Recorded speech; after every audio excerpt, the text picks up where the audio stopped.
Okay, it's got something really different for the channel today. This is an unusual looking little beast. This is the Eachine VWhoop 90. So it's 90mm from motor center to motor center on the diagonals. It's a brushless quad, and it's a very unusual one because it also converts into a hovercraft. Now, I don't think they recommend actually running it on water, but certainly playing around indoors or on smooth flat surfaces, I would imagine it would be fine. As you can see, it's an unusual, a really unusual setup. It's foam board, and then it's coated either side. It's a little bit damaged actually already, but I would imagine it's just going to bounce off everything if it hits anything. Obviously built as an indoor fly because there's a massive great area there for the wind to catch that would take it away. The weird thing with the flight controller, it's actually sort of just held on with a bit of double-sided sticky, a little foam board. You get an extra couple of ones of those. But very weird, so you'll have to be careful when you actually put the batteries in, which slide in through here. I'll show you. So they push past the cables right the way through and then into there as well. So I won't take it right, well I will take it right the way in. Let's just do it, shall we? There we go, to there. So now it's pushing the flight controller at a really weird angle. So what I'm going to do is in Betaflight I'm actually going to plug it in and I'll set it up with that at that angle, because there's no way of holding that flat and level unless we put a couple of elastic bands around it. But just to be warned, that's what's sort of happening with my one anyway. And this is a bit of a strange setup with this battery. It's really quite tight in there, and you are pushing past all these cables as well. So I've had a little play with it, and I haven't had any issues with it, just sliding in and out a few times to get used to it.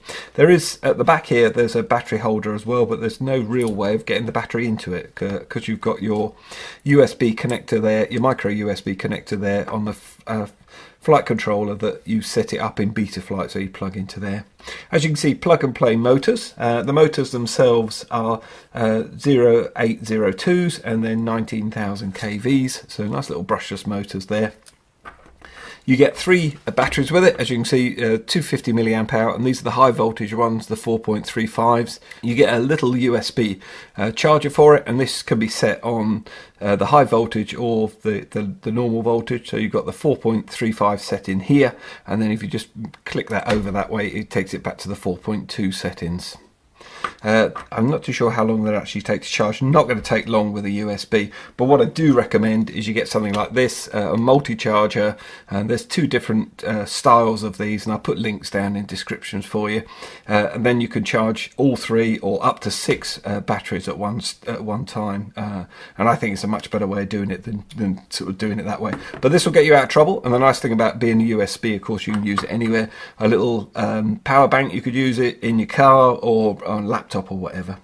You get 4 spare props as well, and it comes fully assembled, ready to roll as well. You get a little prop removal tool. You simply slide that in underneath and then just lever it up. I'd be very surprised if you could damage the props, but I'll probably give it my best shot. You know what I'm like.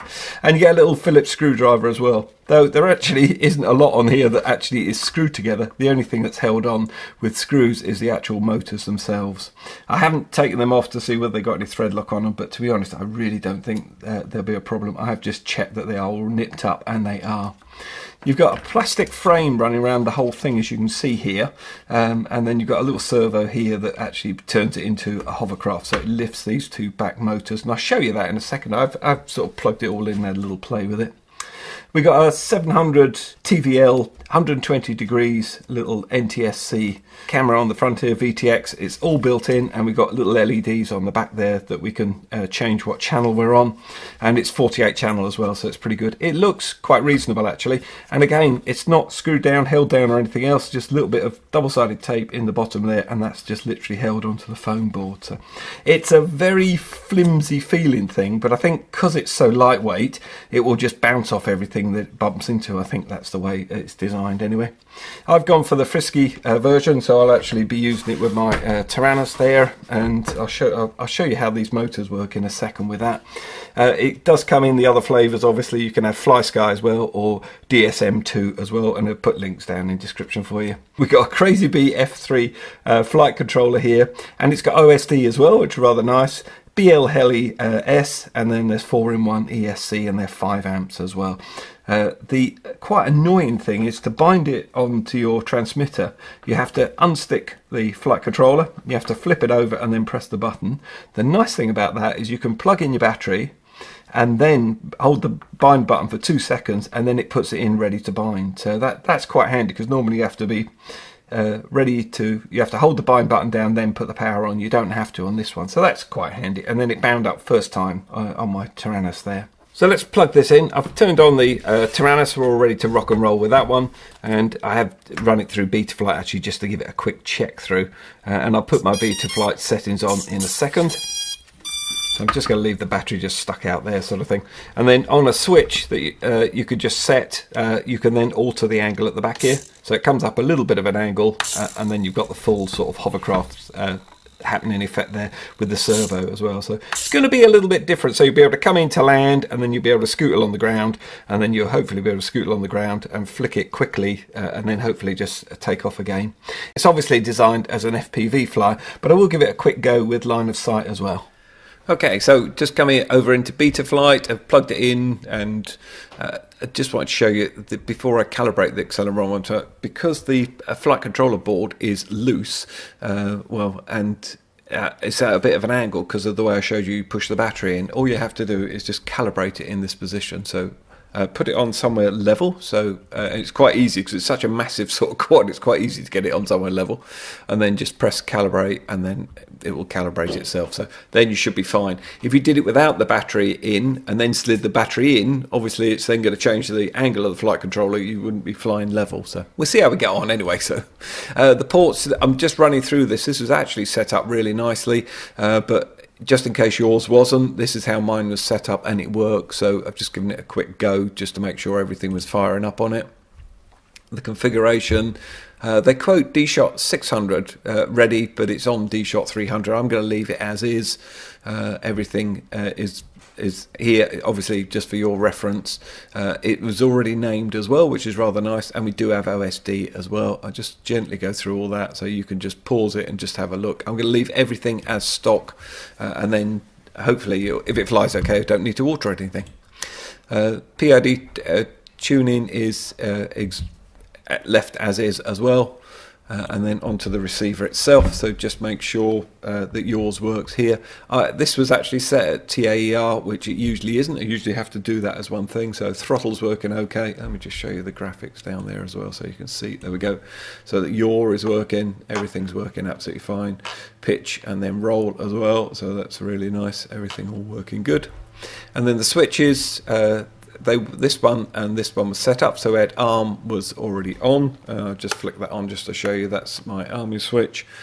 You've got it only had angle mode on it. I put horizon and air as well just to give it a go. I think it'd be rude not to. So angle and then onto horizon. I'm not too sure how the heck it'll cope with air or how I'll cope with air, but anyway, it's on there now, so we can give it a go. So I've just got that on a 3-way switch, and then like I say, I've got that switch. You won't be able to see it there. It doesn't actually show you the switch, but you can hear the motors, the servo working there for actually converting it into a hovercraft. I haven't done anything else anywhere else, and I've even left the OSD because there's nothing on there that really sort of upsets me. I don't usually like the sidebars and artificial horizon, and they don't show that at them. So I'm quite happy with that, just leaving that as is. If you want to turn them on and off, you just do it on here. And do remember that if you do any changes or anything, make sure you do save them before you move on to the next screen. So that's us. We're all ready to fly. Okay, quick line of sight flight. Like I say, it's really geared at FPV. Here's the switch I've set for tilting the motors at the back. Here's my different mode switches there, and then I've got my arm switch there. So we're ready to go. Let's just see how we get on. I'm quite keen on how this is going to perform. Oh, it's got sort of a hum to it. Well, actually flies all right, actually. Not the fastest thing on the planet, as you would imagine. Oh, I don't know though. Whoa! Ducted fans, don't you love them? This has got a really extended ducted fan, hasn't it? But nice and precise. Yeah, I was just playing too much with it there, really. So let's just try it on the ground. There we go.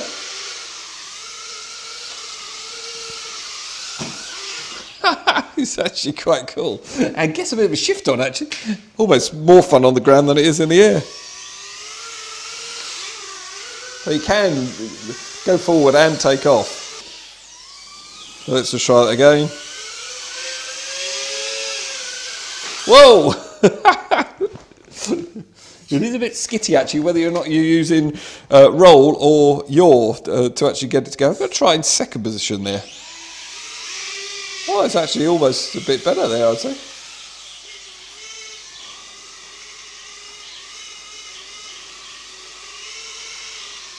Yeah, it's quite cool. Very controllable. And then if you give it loads of throttle, off you go. And there we go. Nice, smooth lift into the air. Whoa. That was operator error, not its fault.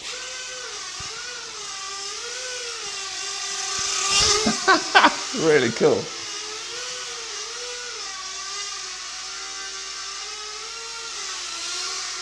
Yeah, nice and smooth. Yeah, funnels as well, look at that. Nice. Right, on with those FPV goggles, I think. Okay, I'm going to run loads of footage that I did with the FPV flights. I had a blast with it, actually. When I first got into it, I was really struggling with it because it doesn't fly like my other whoops. I think because it's a bit more cumbersome, to be honest, with all this sort of framework around it. Even though it's really light, I mean, it's seriously a light little quad, it's still cumbersome and it just feels so much larger when you're flying it. And there's no reason why it should, because it's not really that much bigger than the whoops. But it did. I'm just saying it as it is. I'm honest on the channel. Now, you may notice there's a Tigger mod on here with an elastic band. Big surprise there. There always is if there's going to be any mods done. And I've sort of disabled this tilting at the back with the rear pods, with the rear motors and the actual props and everything. The reason I've done that is when I flew it a few times with tilting it up and then taking it off and everything, and it never happened just when you want it, or it's just starting to get into a position and you suddenly decide you want to change your mind. So you're flicking the switches up and down. To be honest, all you have to do is ignore all this at the back, give it some throttle, give it some forward pitch. It lifts up enough at the back, because obviously this kills the front motors, gives you some power on the back, and it just skids along on this front, which is basically what it's designed to do anyway with these rear pods coming up. Instead of the whole thing skidding along, it's just skidding on the front, and it actually gets a bit of a shift on and really good fun. And then you've got your yaw and your roll that you can actually get some nice sort of turns and everything. Then I started to really have some fun with it. The other thing I noticed with it was the battery is supposed to really go into this front one. It can't go in the back one, because then that the pods, when they pull out and up the way to convert it into hovercraft mode, that would drag your battery out. So it has to go in this front bit. Every time you put it in, it goes quite a long way forward.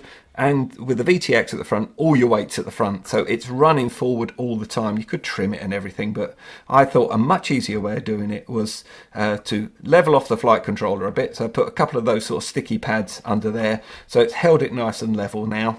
I then put a little bit of double-sided tape here, hopefully the camera will pick it up, and then the battery basically is going to sit in the center, so the weight's all centered on it now, and the other side of the battery just sits on the top of the micro USB connector there.